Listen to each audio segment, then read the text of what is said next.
there you go. That wraps up the trading day for Friday, the 20th of March. Just not really that many opportunities in the small cap world. And I knew that when I ran the scanner this morning. At first, there was like 45 tickers on the scanner. And then there was, by the time we started the stream, like 57. And I was like, oh man, this is going to be a disaster.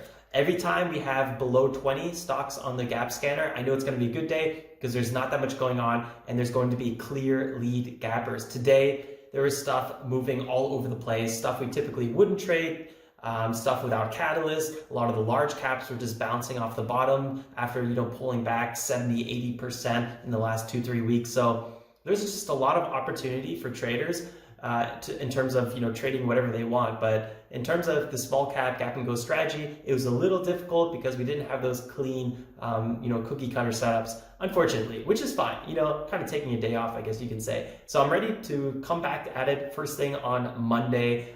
No trades yet today. Although I have a few more limit orders set out there, I might get one. If I do, I'll talk about it in the Monday video or Monday stream. You'll see it first thing in the stream. I'll make sure to mention it there. Otherwise, boom, we're gonna wrap it up with a pretty nice week and a pretty nice month. So I'm not complaining at all. If I don't trade today, totally fine as well. It's not gonna be the end of the world. And honestly, you're not even really supposed to trade every day, but we just like to watch the market every day. So we have our finger on the pulse of the market, and we're ready to get those opportunities when they present themselves. So let's go to the charts. Let's review what we did do today. Don't forget to leave a like if you enjoy this content. And if you're totally new here, definitely consider subscribing. I would love to see you in an upcoming video and stream, which will be, again, first thing on Monday. So I will see you there. Ooh, it's a little dark in here. All right, guys, let's do this recap, and then it's off to weekend time. So BLPH, I got this one pulled up because I was watching the halt that was just happening. We wrapped up the live stream about, what was that, 11, a little around 11 o'clock, 10:50. And, I was waiting for some bigger move to happen with BLPH, with any of the stocks that were moving from GMMK, RAND, or TNXP, some of these pullbacks to happen a little bit more aggressively. But surprisingly, today we didn't get those really aggressive pullbacks that we got yesterday. So whatever, no trades on my end. But let's review some of these, especially our two lead gappers, which is RAND and BLPH. These were quite interesting. RAND, first, while this one's halted, this one will be unhalted on 11:07:51. So we got a little bit of time still. But first, RAND, this one, I had high hopes for it, let's just say. And talk about it just disappearing. This was gapping about 250%. It had COVID virus, the coronavirus, it was like COVID-19, COVID virus test that they were producing.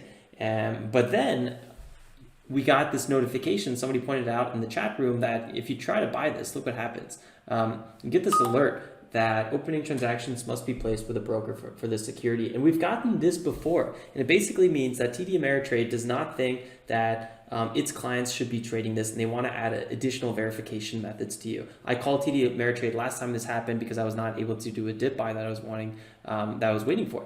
And basically, that means, from what their description was in the last video, something shady was going on with the company, and they just didn't really want to be involved in it. If you did the verification, they would let you place an order. And apparently, Webull and I'm not sure which other platforms, but other platforms were allowing traders to trade this. But that's always a big red flag. And last time this happened, it just absolutely sold off. And so RAND, out of the gates, kind of just sold off, and we were looking for some dip buys in this area, but it never really happened. We just weren't able to trade this one. So I kind of took this one off the list. I'm just going to go cross it out because that was a weird experience. That's only happened to me twice now, and it's kind of happened in pretty much back to back. So kind of an interesting thing. I don't know if it's like a new policy change, but this thing just sold off so much, and it's a devastating move. And with RAND, I didn't have super high hopes for it because a lot of these spikes to the upside were short-lived. It's been trading a little choppy, so I didn't really know if we were going to trade it anyway. But I definitely did want to do a little bit of a bounce trade between 250 and 3. I thought there was good opportunity there, which there was. Look at this. I mean, 2.53 or something like that, all the way back up to here to 3.3. I mean, this was a nice move. This was like a 30% plus move. So trading opportunity was there, but the exchange, our broker did not think that it was something you wanted to trade. So we got another, back to BLPH. Let's see, this one was gapping up 700%. This was a huge gap up, 928% actually at the high. First green day, which is typically something we look for. It looks like a red day, but it's actually up 466%. And it's only red because it opened up high and it pulled back the rest of the day. So technically it's red from where it opened, but based on yesterday, it's up. So we got another, I'm kind of watching this clock right here. Typically these halts are 5 minutes long. Sometimes they're 10 minutes. With APR, and it was so weird. There was like 5 minute, 30-second halts, which I've never experienced a choppy halt, so I have no idea why. Let's see. Let's just watch this one get unhalted and see what happens. BLPH, here we go. Whoa, actually moved up first thing right away. $20 now. That was really unusual. Typically, a stock will continue moving the direction it gets halted in, but lately we've been seeing the weirdest stuff, and that's why today I was like, I don't really want to trade. It's just, you know, the scanner had 57 plus stocks on it. I was just, when I saw that, I knew today was going to be a hectic day. It basically means the traders are going to be overwhelmed. There's going to be many stocks to watch.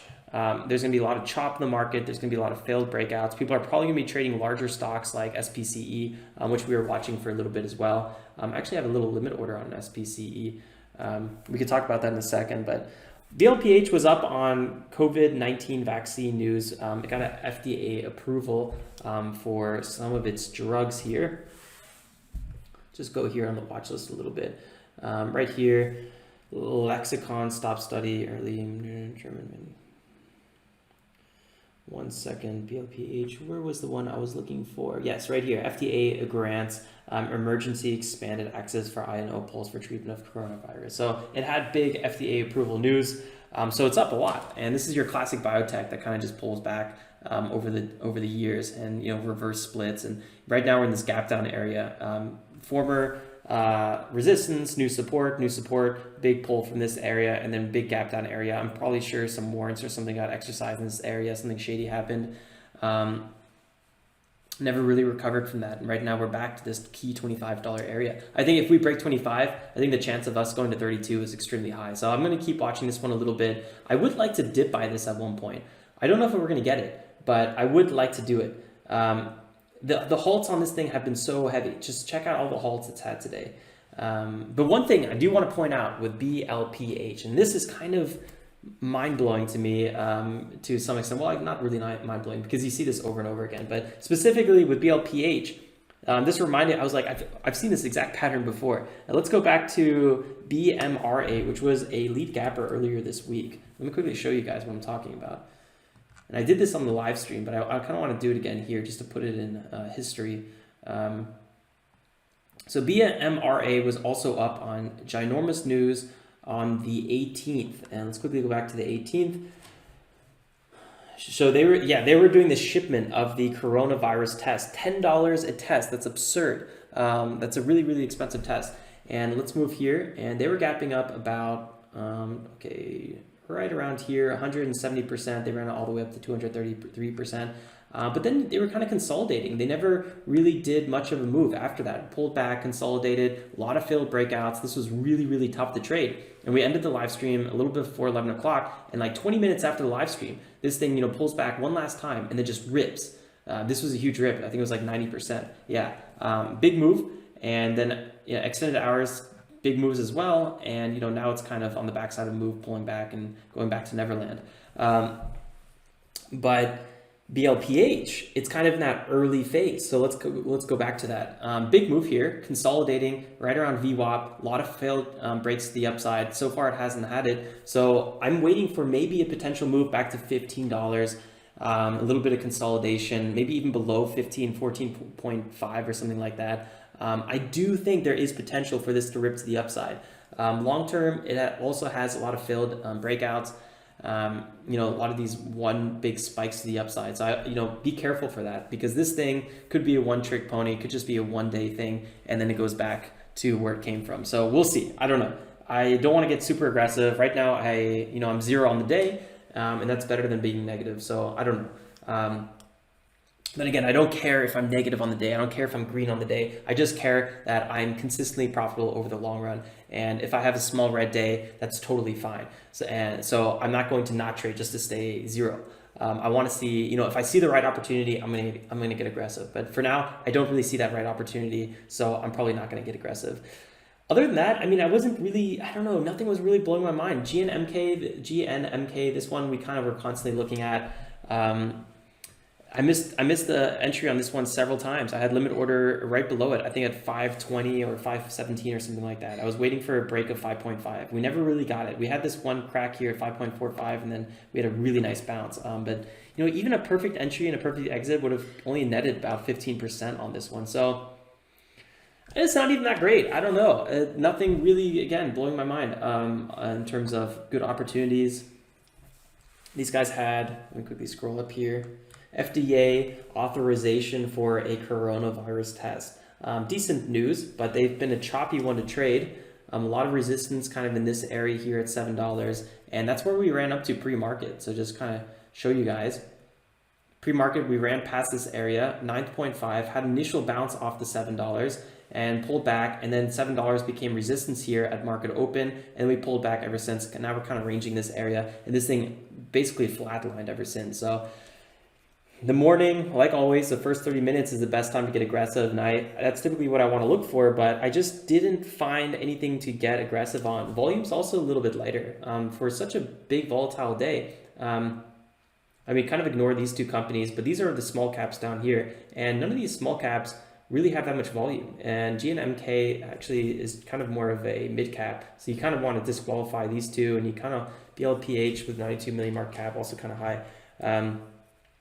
You know, I'm typically looking for stocks with a market cap of like 10, I don't know, south of 50 million and a float south of 10 million. And sometimes those stocks will still have, you know, 500 million in dollar volume, or, you know, at least north of $100 million. So it just shows you that that's a thickly traded small cap. That was the lead gapper. That's what everyone's looking for. And today we didn't have one of those opportunities, and that's why I didn't trade today. I might still try to get aggressive on something like a larger cap like SPCE, even trading Tesla, something like that. I had a limit order for NDY. I was waiting for a bigger pullback on this one. Never really got it. I like the fact that we're pulling back to this 180-day moving average. This was chatted out in the chat room. So, you know, there's opportunities today. Today, I just played it way too safe. And this week and this month, playing it safe has been the way to go. This time it didn't work out. So I don't really regret anything that happened today. And I don't know. I think, yeah, that's really everything to talk about. I think we'll wrap it up there. Here's a little chart image of space. Again, what I'm going to be looking for is I'm going to be waiting for the markets to calm down a little bit, and then I really want to start getting a bit more aggressive again. But right now, I don't see a reason to rush into anything, and I'm going to just, you know, enjoy the weekend, and then, you know, Monday we'll be back at it first thing. So I can't wait to see you guys then on Monday. Till then, guys, don't forget to hit the like button if you haven't done so already and you enjoy this content. Consider subscribing if you're new here and you want to see more trading videos, learn more about trading and all that fun stuff. I'll see you then first thing on Monday. Till then, guys. Stay safe and make some awesome trades. Ciao, ciao.